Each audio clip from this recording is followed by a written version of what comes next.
سلم على كوهين لا شفت كوهين، وقل له ترى حنا عمام وقرايب، حنا قبلنا حدود 67 نبى السلام ولا نحب الحرايب، وفتحوا حماس اللي انهبونا من سنين ما شفنا منهم غير كثر الخرايب، يا ما عطيناهم وكنا وفيين، ويا من كرونا في جحود وطلايب،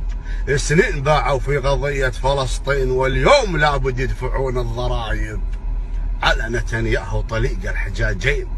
ليث الحرايب يلي يوث الحرايب، سلام تسليمة نبيذ وقمر دين ولا على شعب القضية رحايب، وإن صمت يوم السبت وافطرت الاثنين أجري على الله.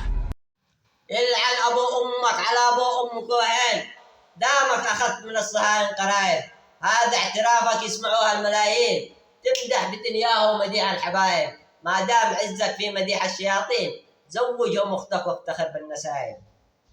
وبا يكتب التاريخ ما بين سطرين إنك وريث الذل وإنسان عايب، أفلست ودك في قضية فلسطين يا ابن الحرام يا أبو جعايب،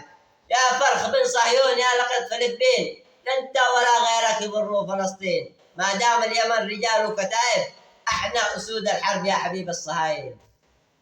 وسلامتكم.